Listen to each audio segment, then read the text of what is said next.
शिक्षा की जड़ें कड़वी होती हैं, लेकिन फल मीठा होता है। आज अगर आपके जीवन में कठिनाइयों की कड़वाहट है, तो कल सफलता की मिठास भी होगी।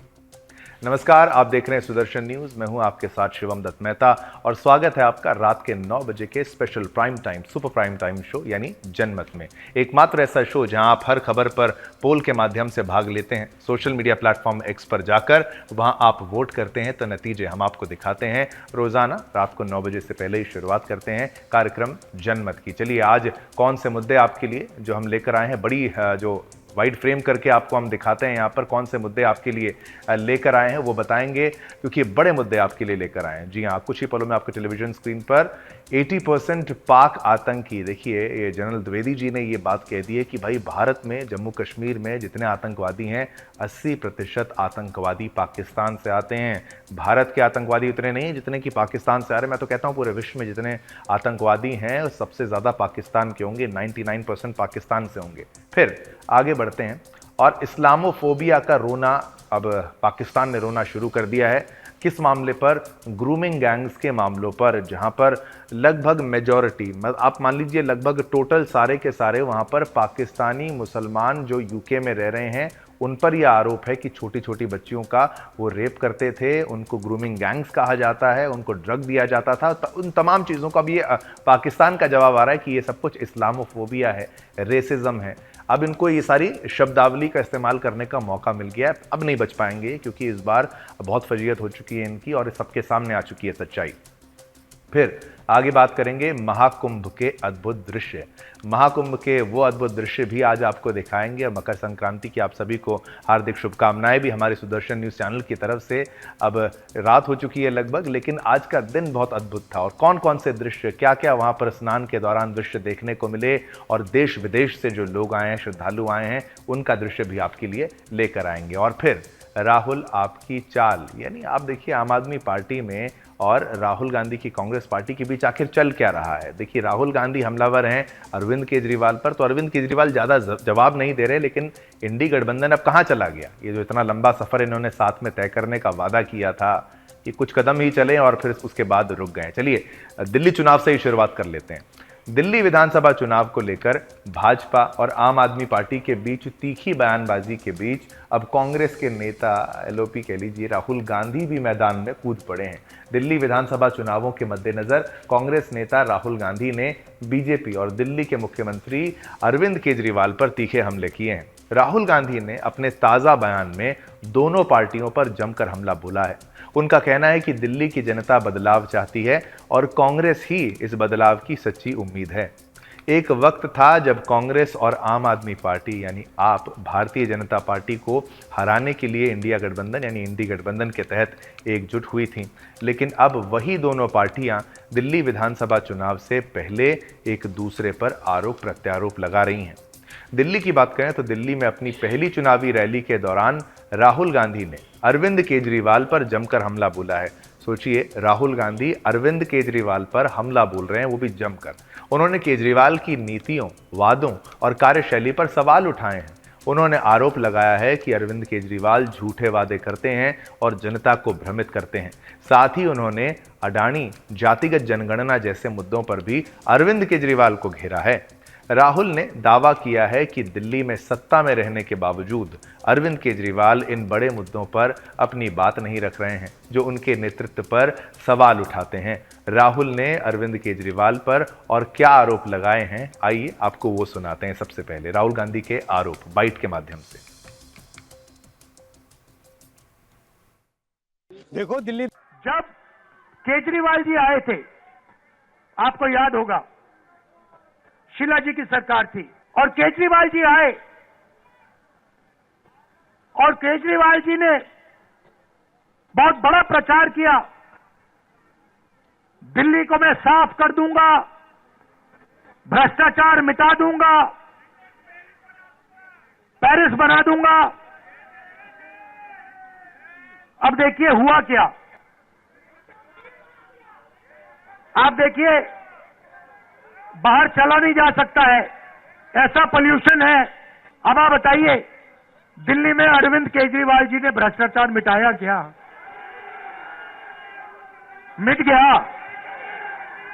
तो जैसे जैसे प्रचार नरेंद्र मोदी जी करते हैं मीडिया का, झूठे वायदे, एक के बाद एक, एक के बाद एक, एक के बाद एक झूठे वायदे, वैसे ही स्ट्रैटेजी केजरीवाल जी की है। कोई फर्क नहीं है। देखिए, पहले यहां पर कांग्रेस की भी सरकार थी, तो राहुल गांधी ने, आपने सुना कैसे बताया कि केजरीवाल ने दिल्ली वासियों से जो वादे किए थे, जैसे भ्रष्टाचार खत्म करना और दिल्ली को पेरिस जैसा बनाना, वे पूरी तरह से अधूरे हैं। इसके साथ ही राहुल गांधी ने दिल्ली विधानसभा चुनाव के दौरान अरविंद केजरीवाल पर बड़ा आरोप लगाते हुए उन्हें बीजेपी का सीक्रेट अलायंस भी उन्होंने करार दे दिया है। उन्होंने ये कह दिया है, इनडायरेक्टली ये बात सामने रख दी है कि भाई जब अमित मालवीय की तरफ से ट्वीट होता है तो वो कहते हैं कि भाई ये तो एक सीक्रेट अलायंस है इनके बीच में, जो अब बाहर आने वाला है। सीक्रेट अलायंस यानी दोनों के बीच, बीजेपी और कांग्रेस के साथ जो एक अलायंस की बात उन्होंने कह दी है। तब राहुल ने कहा है, राहुल की बात को भी मैं आपको बताऊं, राहुल ने कहा कि केजरीवाल का बर्ताव और उनकी नीतियां बीजेपी के साथ एक गुप्त गठबंधन की तरह हैं। उन्होंने आरोप लगाया कि जैसे बीजेपी प्रधानमंत्री नरेंद्र मोदी के नेतृत्व में झूठे वादे करती है, वैसे ही केजरीवाल भी जनता को धोखा देने का काम कर रहे हैं। राहुल ने यह भी सवाल उठाया कि केजरीवाल ने कभी अडानी के बारे में क्यों नहीं बोला, जबकि उनका पूरा राजनीतिक करियर भ्रष्टाचार के खिलाफ संघर्ष करने का दावा करता है। राहुल गांधी के इन आरोपों का जवाब देते हुए अरविंद केजरीवाल ने एक ट्वीट के जरिए कहा, राहुल गांधी आज दिल्ली आए थे, उन्होंने मुझे बहुत गालियां दी, पर मैं उनके बयानों पर कोई टिप्पणी नहीं करूंगा। उनकी लड़ाई कांग्रेस बचाने की है, मेरी लड़ाई देश बचाने की है। केजरीवाल ने साथ ही यह भी कहा कि कांग्रेस और बीजेपी दोनों ही आम आदमी पार्टी से डरते हैं, क्योंकि आप पार्टी ने दिल्ली में अपनी मजबूत पकड़ बनाई है। उनका कहना था, कांग्रेस और बीजेपी एक दूसरे के खिलाफ गुस्सा दिखाते हैं, लेकिन चुनावी समय में दोनों एक ही दिशा में काम करते हैं। ध्यान से सुनिएगा, तो अरविंद केजरीवाल की तरफ से यह कहा गया है कि कांग्रेस और बीजेपी एक दूसरे के खिलाफ गुस्सा दिखाते हैं, लेकिन चुनावी समय में ये एक दूसरे के साथ काम करते हैं, एक ही दिशा में काम करते हैं। तो इस साफ तौर पर अरविंद केजरीवाल ने आरोप लगा दिया कि कांग्रेस जो है बीजेपी के साथ काम कर रही है। अब क्या दिल्ली विधानसभा चुनाव से पहले इंडी गठबंधन में दरार आ गई है? कांग्रेस और आम आदमी पार्टी जो पहले बीजेपी के खिलाफ एकजुट होकर चुनावी मैदान में थी, अब एक दूसरे के खिलाफ खड़ी हो गई हैं। दिल्ली चुनाव में कांग्रेस ने आम आदमी पार्टी के खिलाफ मोर्चा खोला है, जबकि आप ने भी कांग्रेस को निशाना बनाते हुए आरोप प्रत्यारोप किए हैं। ये स्थिति इस बात को साबित करती है कि राजनीति में गठबंधन और पार्टियों के रिश्ते हमेशा स्थिर नहीं रहते और चुनावी समीकरण समय के साथ बदलते रहते हैं। कभी सोचा होगा अरविंद केजरीवाल ये आरोप लगाएंगे कि भाई कांग्रेस बीजेपी के साथ है, और आपने कभी ये भी सोचा होगा कि राहुल गांधी केजरीवाल पर इस तरीके से सीधा प्रहार करेंगे? ये वक्त के साथ दुनिया बदलती है और राजनीतिक जो बदलाव होते हैं वो बहुत जल्दी दिखते हैं, और चुनाव के परिणाम के साथ साथ ये बदलाव जो हैं वो दिखने को मिलते हैं। और आप सोचिए, इंडी गठबंधन की जो इतना दम भर रहे थे कितना आगे चला जाएगा, ये लोकसभा चुनाव के बाद क्यों इतने ये फुस हो गए, इतने डाउन हो गए, और उसके बाद अब दिल्ली चुनाव में क्यों नहीं अलायंस में इस तरीके का जोर दिखा? ये इस बात का इशारा करता है कि चुनावी अलायंसेज कभी भी स्टेबल नहीं रहते। चलिए, खबर आपको मैंने बताई, इस खबर पर केवल मैं बोलता रहूं, आप सुनते रहें तो बात नहीं बनेगी। हमने खबर पर आपके लिए एक पोल भी रखा है। हमने पोल के माध्यम से आपसे प्रश्न पूछा, केजरीवाल के खिलाफ राहुल गांधी का बयान सियासी चाल है क्या? अब ये भी देखो, जनता ज्यादा बेहतर समझती है, हम उतना ना भी समझे, लेकिन जनता को पता है। 92% कह रहे हैं कि आपके खिलाफ राहुल का बयान एक सियासी चाल है और कुछ नहीं है।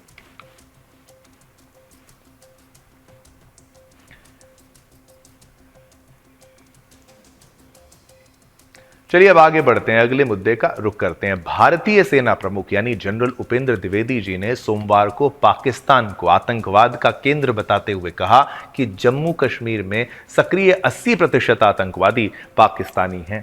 अपने वार्षिक सेना दिवस संवाददाता सम्मेलन में जनरल द्विवेदी जी ने केंद्र शासित प्रदेश में हिंसा के लिए पाकिस्तान को जिम्मेदार ठहराया है और कहा है कि ये आतंकवाद के केंद्र पाकिस्तान द्वारा संचालित किया जा रहा है।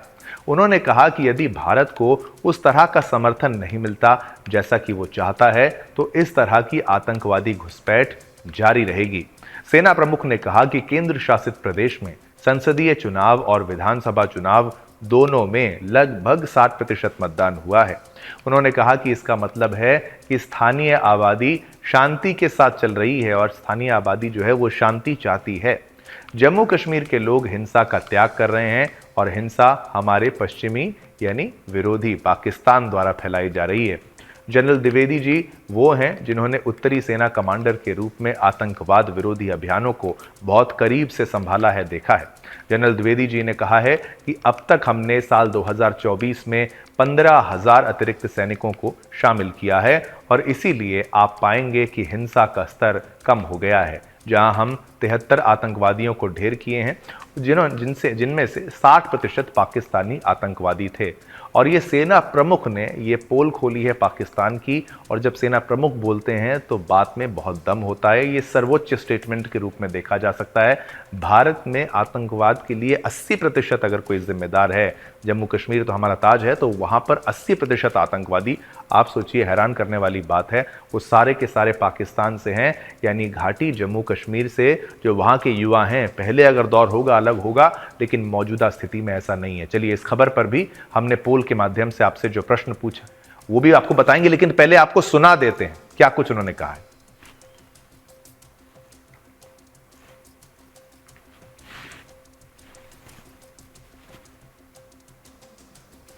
Is firmly under control. On line of control, ceasefire, which is effective from Feb 2021 after the DGMO's understanding, is holding on. However, the terror infrastructure across remains intact. Infiltration attempts continue, including from the IB sector or so many other avenues which are available, along with drone attempts to smuggle warlike stores and narcotics. In hinterland, in recent months, increased terrorist activities was seen in North Kashmir and Doda-Kishtwar belt. Our CT grid there has been reinvigorated and tempo of kinetic ops has been enhanced. Past year, 60% of terrorists eliminated were of Pakistan origin. As of today, whatever is remnant in the valley and Jammu area, we feel that around 80% or more are from Pakistan origin. Overall, violence parameters under control, tourism, development activities, Amarnath Yatra, where we witnessed more than 5 lakh pilgrims this time, and peaceful conduct of elections are indicators to a positive change. So the theme of terrorism to tourism is gradually taking shape. Regards Northeast, overall situation in Northeast is gradually improving. In Manipur, चलिए, आपने उनका statement यहाँ पर सुना और कह रहे हैं कि भाई कैसे टेररिज्म से टूरिज्म की तरफ बढ़ा है, और उत्तर पूर्वी राज्यों के बारे में भी उनका स्टेटमेंट बिल्कुल साफ है। हर जगह स्थिति सामान्य है, ठीक है। अब हमने आपसे जनमत कार्यक्रम है तो पोल भी पूछना बनता है, तो हमने आपसे सोशल मीडिया प्लेटफॉर्म एक्स पर सवाल पूछा। चलिए, ये वाला नहीं पोल, आपको जो है ये फेंसिंग वाला जो मुद्दा है ये भी आपको बताएंगे, लेकिन जम्मू कश्मीर है, इस खबर पर भी जो पोल के माध्यम से हमने आपसे प्रश्न पूछा वो भी आपको थोड़ी देर बाद दिखाते हैं। लेकिन वक्त पहले एक छोटे से ब्रेक का है, छोटा सा ब्रेक लेते हैं। ब्रेक के बाद वापस आएंगे, पोल भी होगा और बाकी मुद्दे भी होंगे।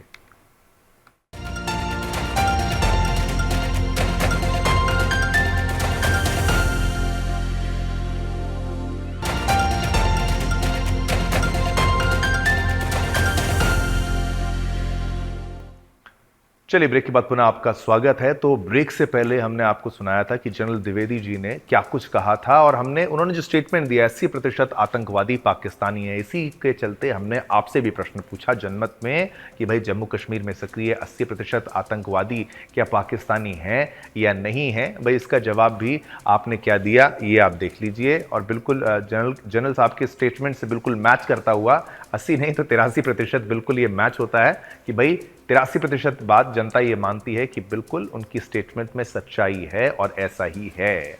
ज़्यादातर देखिए जम्मू कश्मीर में जो हैं वो पाकिस्तान से टेररिस्ट आते हैं। अब अगला मुद्दा, क्योंकि बांग्लादेश का भी हमने आपको पोल दिखाया था, क्योंकि अगला मुद्दा ही बांग्लादेश का है। अब ध्यान से सुनिएगा क्या कुछ है उसमें। भारत बांग्लादेश बॉर्डर पर फेंसिंग का विवाद हुआ था, ये खबर आपको हमने जनमत में ही दिखाई थी, विस्तार से समझाया था कैसे भारत जो बांग्लादेश में जहां से घुसपैठी आते हैं वहां पर फेंसिंग कर रहा था, तो बांग्लादेश को मिर्ची लग गई थी। अब भारत बांग्लादेश बॉर्डर पर फेंसिंग के विवाद को लेकर भारत ने सोमवार को बांग्लादेश के डिप्टी हाई कमिश्नर नूरुल इस्लाम को तलब किया। मीडिया रिपोर्ट्स के मुताबिक भारत ने नूरुल इस्लाम से कहा कि सीमा पर फेंसिंग प्रोटोकॉल के तहत हो रही है, मतलब यानी कि जो प्रोटोकॉल है उसी के तहत वहां पर फेंसिंग हो रही है और इसमें दोनों देशों के बीच हुए समझौते का पालन किया गया है, इसलिए रोना नहीं रोना चाहिए। देखिए, भारत ने बताया कि सीमा सरहद पर किए जा रहे सुरक्षा उपायों में तकनीकी डिवाइस लगाना, बॉर्डर पर लाइटिंग लगवाना, मवेशियों को रोकने के लिए कटीरे तार लगाना शामिल हैं। भारत सरकार ने इस दौरान सीमा पार से हो रही तस्करी का भी मुद्दा उठाया है। आपको जानकर हैरानी होगी कि अगर आप यहाँ पर रहते हैं आपको शायद अंदाज़ा ना हो, लेकिन बहुत ज़्यादा बड़ी मात्रा में एक जो है वहाँ पर कैटल की स्मगलिंग का वहाँ पर संभावना रहती है। यानी कि आप सोचिए वहाँ पर गोकशी तो होती है, उसके साथ साथ गायों की तस्करी भी हो जाती है, बांग्लादेश चली जाती है। तो उसको भी रोकना बहुत बड़ी चुनौती हमारे सुरक्षा बलों के लिए है, क्योंकि बहुत बड़ा एक हमारा बाउंड्री उनके साथ शेयर होता है। तो सीमा पार से हो रही तस्करी का भी मुद्दा उन्होंने उठाया, स्मगलिंग का, गैम्बलिंग, तमाम चीज़ों का मुद्दा उठाया। इससे पहले रविवार को बांग्लादेश ने भारतीय हाई कमिश्नर को समन किया था। आप क्रोनोलॉजी को भी समझिए, बांग्लादेश ने पहले भारतीय हाई कमिश्नर को समन किया था। बांग्लादेशी विदेश मंत्रालय ने भारतीय हाई कमिश्नर प्रणय वर्मा को बुलाकर बॉर्डर पर बीएसएफ की तरफ से की जा रही फेंसिंग को अवैध यानी इल्लीगल जो है बताने की कोशिश की थी। यानी इल्लीगल प्रयास है ये नहीं करना चाहिए। बांग्लादेश ने आरोप लगाया कि भारत बॉर्डर को लेकर द्विपक्षीय समझौते का उल्लंघन करते हुए बॉर्डर पर 5 स्थानों पर फेंस लगाने की कोशिश कर रहा है। हालांकि बांग्लादेश की अंतरिम सरकार ने इस मामले में कोई बयान जारी नहीं किया है। भारतीय हाई कमिश्नर ने बैठक के बाद कहा कि दोनों देशों में सिक्योरिटी के मुद्दे पर बाड़ लगाने की सहमति है। दोनों देशों के सुरक्षा बलों यानी कि बीएसएफ और बीजीबी यानी बांग्लादेश बॉर्डर गार्ड जो उनके हैं, उन्होंने इस मुद्दे पर बात भी की है। अब आप देखिए, बांग्लादेश के गृह मंत्री ने विरोध जताया। रविवार को बांग्लादेश के गृह मामलों के सलाहकार जहांगीर आलम चौधरी ने कहा था कि बांग्लादेश अपनी सीमा पर किसी को कोई जगह नहीं देगा। उन्होंने कहा कि बॉर्डर पर जीरो लाइन के भीतर 150 गज के भीतर डिफेंस से जुड़े किसी भी तरह के कामकाज की अनुमति नहीं दी जाएगी। जहांगीर आलम के मुताबिक बांग्लादेश और भारत के बीच हुए करार बांग्लादेश भारत संयुक्त सीमा निर्देश 1975 के मुताबिक दोनों देशों की जीरो लाइन के 150 गज के भीतर रक्षा मामलों से जुड़े किसी भी तरह के कार्य करने पर प्रतिबंध है। इसके लिए दोनों देशों की सहमति जरूरी है। भारत और बांग्लादेश के बीच में 4156 किलोमीटर की सीमा है। इसमें से 3271 किलोमीटर पर भारत ने बाड़ लगा दी है, लेकिन 885 किलोमीटर सीमा पर यह काम बाकी है। भारत बांग्लादेश सीमा पर बिना बाड़ वाले हिस्सों पर कांटेदार तार लगाने का काम पिछले साल अप्रैल में सीमा सुरक्षा बल ने मौजूदा समझौते के साथ साथ बॉर्डर गार्ड बांग्लादेश यानी बीजीपी को पूर्व सूचना देने के साथ शुरू किया था। दिसंबर तक सब कुछ ठीक ठाक चला। बांग्लादेश में यूनुस के नेतृत्व वाली अंतरिम सरकार ने बाड़ लगाने की गतिविधि पर आपत्ति जताई। कुछ रिपोर्ट्स में यह भी कहा गया कि यूनुस सरकार भारत के साथ बांग्लादेश के सीमा समझौते को खत्म करने पर विचार कर रही है। अब आप देखिए ये मिर्ची कैसे लगती है। जब भारत फेंसिंग लगा रहा है, भारत ने लगाया फेंस और बांग्लादेश हुआ टेंस। ये आपको हमने कल भी मुद्दा बताया था, लेकिन अब भारत का भी जवाब ही आया है। सब कुछ प्रोटोकॉल के तहत हुआ है। चलिए, इस खबर को भी हमने आपको समझाया। अब इस खबर पर भी हमने पोल के माध्यम से आपसे जो प्रश्न पूछा वो भी आपको बता देते हैं। सीमा पर फेंसिंग विवाद को बढ़ाना चाहता है बांग्लादेश। 96% लोग कह रहे हैं हाँ, 4% लोग कह रहे हैं ना। बहुमत ये मानता है कि हाँ, फेंसिंग विवाद को बढ़ाना चाहता है बांग्लादेश।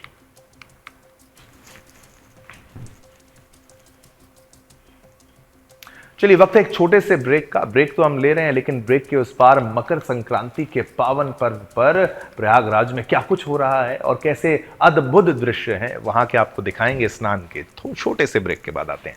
चलिए, ब्रेक के बाद पुनः आपका स्वागत है। तो अब बात करेंगे मकर संक्रांति के पावन पर्व की। पहले तो सुदर्शन न्यूज की तरफ से आप सभी को मकर संक्रांति की हार्दिक बधाइयां। और हमने आपको सुबह से कार्यक्रम के माध्यम से अपनी डे प्रोग्रामिंग में लगातार आपको वो दृश्य दिखाए प्रयागराज के महाकुंभ के। वहां स्नान की तस्वीरें भी आपको दिखाई, कैसे अखाड़े वहां पर पहुंच रहे थे और वहां पर तमाम साधु संत जो थे मंत्रमुग्ध होकर प्रभु की भक्ति में लीन, भोले का नाम जपते हुए वहां स्नान करते हुए पहुंच रहे थे।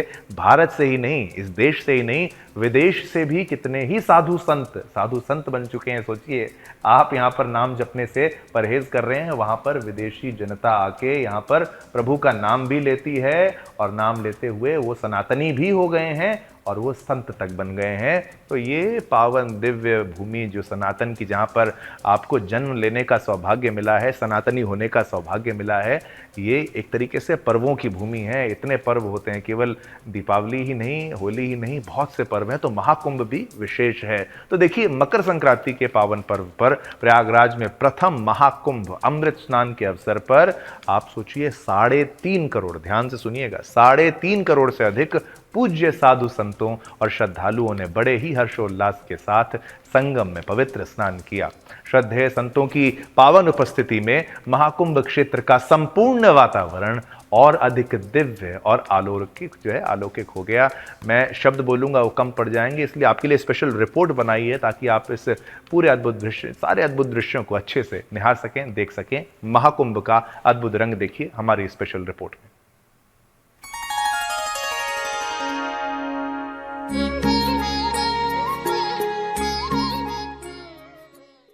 2025 का महाकुंभ आस्था, परंपरा और सनातन संस्कृति का भव्य संगम है। इस बार यह दिव्य आयोजन और भी विशेष हो गया है क्योंकि मकर संक्रांति का शुभ अवसर भी इसी दौरान आया है। यह 2 पवित्र अवसरों का ऐसा अनूठा संयोग है जो श्रद्धालुओं को आध्यात्मिक उन्नति और आत्मिक शांति प्रदान करता है। महाकुंभ सनातन संस्कृति का ऐसा त्योहार है जो न केवल हिंदू धर्म बल्कि विश्व भर के श्रद्धालुओं के लिए आकर्षण का केंद्र है।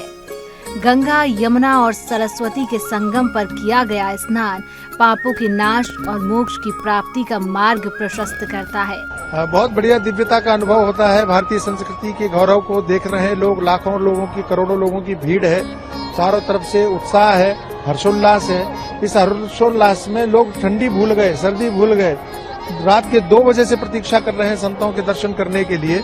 ये अद्भुत दृश्य है, अकल्पनीय दृश्य है और उन लोगों को यहाँ आकर के देखना चाहिए जो जातिगत भेदभाव करके और हमारे धर्म को दोष देते हैं कि हिंदू धर्म में जातिगत भेदभाव होता है, छुआछूत होती है। उनको देखना चाहिए कि लाखों की भीड़ में, करोड़ों की भीड़ में न कोई ब्राह्मण है, न कोई क्षत्रिय है, न कोई वैश्य है, न कोई शूद्र है। अगर कोई दिखाई पड़ रहा है तो केवल हिंदू दिखाई पड़ रहा है। संतों और महात्माओं की सत्संग, धार्मिक अनुष्ठान और अखाड़ों की दिव्य शोभा यात्रा इस आयोजन को अनुपम बनाती है। मकर संक्रांति प्रकृति और परंपरा का त्योहार है। मकर संक्रांति का पर्व सूर्य के उत्तरायण होने का प्रतीक है। इस दिन गंगा स्नान, दान और धार्मिक अनुष्ठान का विशेष महत्व है। यह त्योहार खेतों में फसल कटाई के बाद खुशहाली और नई ऊर्जा का संदेश देता है। 2025 में मकर संक्रांति और महाकुंभ का संगम, महाकुंभ और मकर संक्रांति का यह दुर्लभ संयोग श्रद्धालुओं के लिए अलौकिक अनुभव लेकर आया है। इस अवसर पर संगम के तट पर लाखों श्रद्धालुओं ने डुबकी लगाई, जिससे चारों ओर भक्ति और उल्लास का माहौल बना हुआ है।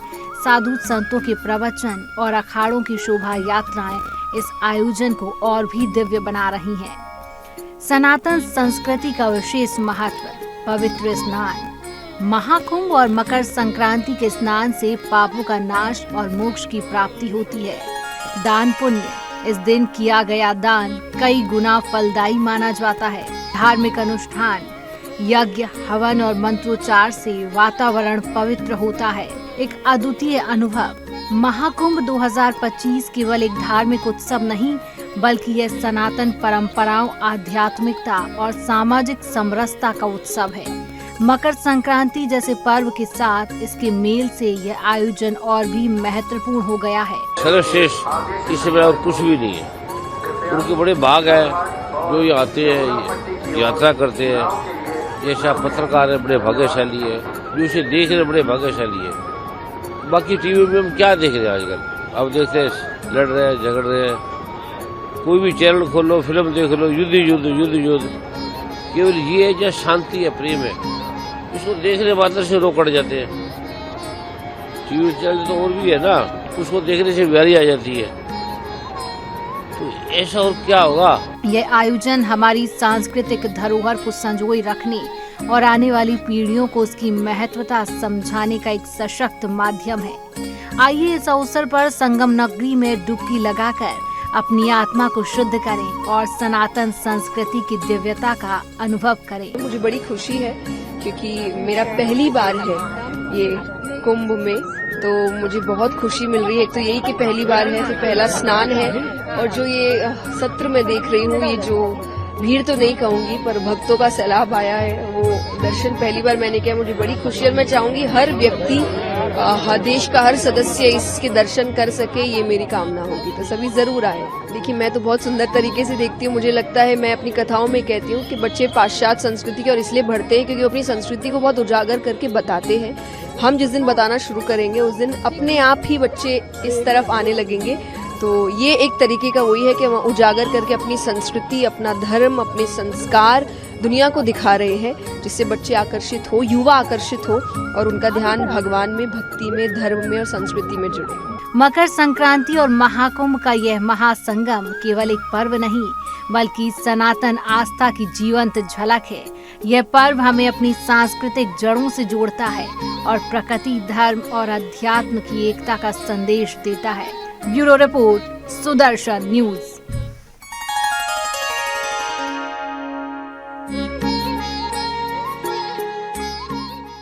ब्रेक के बाद पुनः आपका स्वागत है। तो जैसा कि मैंने ब्रेक से पहले कहा था, बात करेंगे पाकिस्तानी मुस्लिम ग्रूमिंग गैंग्स के बारे में, आपको बताएंगे जो कि इस वक्त यूके में सक्रिय हैं। तो ब्रिटेन में मुस्लिम ग्रूमिंग गैंग्स के बारे में सोशल मीडिया पर बढ़ते आक्रोश के बीच पाकिस्तान ने जनता के ध्यान को इस्लामोफोबिया की ओर मोड़ने की कोशिश की है। यानी कि भाई इस्लाम का डर जिसको कहते हैं, ये पाकिस्तान ने इस टर्म का इस्तेमाल किया, सोचा बच जाएंगे। इस्लामोफोबिया की ओर पाकिस्तान ने मोड़ने की कोशिश की है, बजाय इसके कि वे पीड़ितों के प्रति सहानुभूति दिखाता, जिसमें छोटी छोटी बच्चियां थी। सोचिए, पाकिस्तान के विदेश मंत्रालय ने 13 जनवरी सोमवार को एक बयान जारी किया, इसमें कहा गया, हम यूके में बढ़ते नस्लवादी और इस्लामोफोबिक राजनीतिक और मीडिया टिप्पणी को गहरे चिंता के साथ नोट करते हैं, जो कुछ व्यक्तियों के घृणित कृत्यों को पूरे 1.7 मिलियन ब्रिटिश पाकिस्तानी डायस्पोरा, यानी उनकी पाकिस्तानी ब्रिटिश नागरिक जो हैं,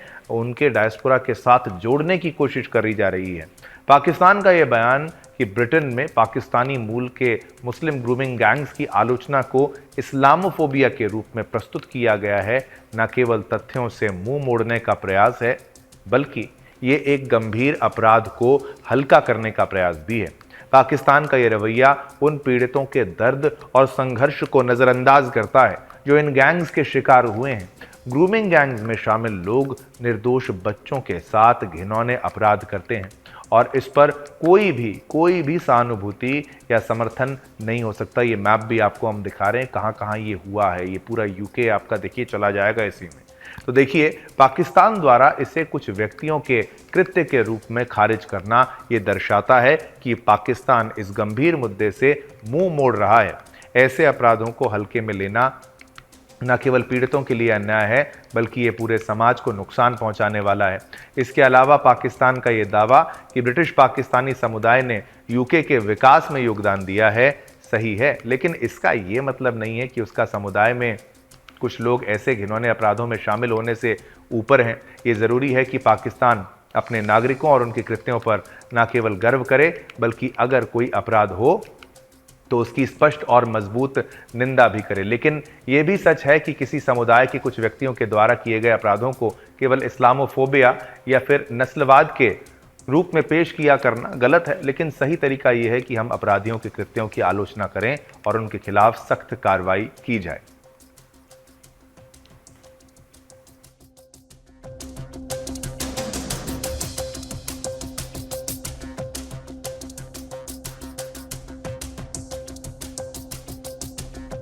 दिखाई।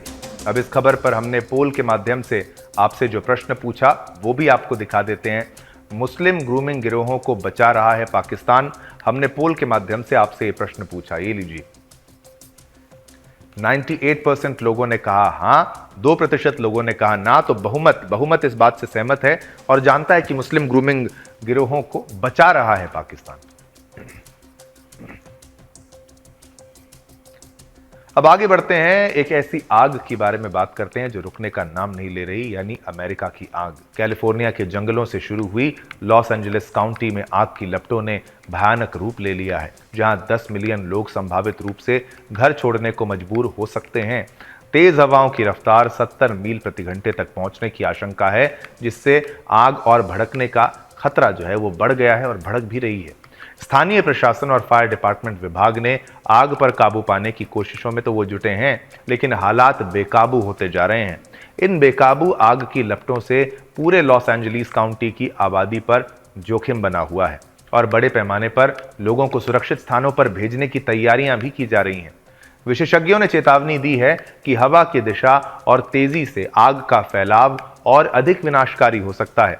स्थानीय अधिकारियों ने नागरिकों को सतर्क रहने और निर्देशों का पालन करने की अपील की है। कैलिफोर्निया के जंगलों में लगी आग ने विकराल रूप ले लिया है।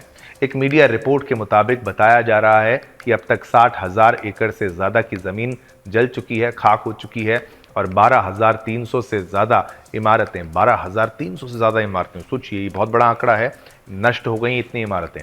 California department of forestry and fire protection के अनुसार 3 अलग अलग जगहों पर आग अभी भी सक्रिय है, जिससे स्थिति बेहद गंभीर चिंताजनक हो चुकी है। स्थानीय प्रशासन और दमकल कर्मी यानी फायर डिपार्टमेंट के जो लोग हैं आग को नियंत्रित करने के लिए लगातार प्रयास कर रहे हैं, लेकिन चुनौतीपूर्ण मौसम और तेज हवाएं राहत कार्य में बाधा डाल रही हैं।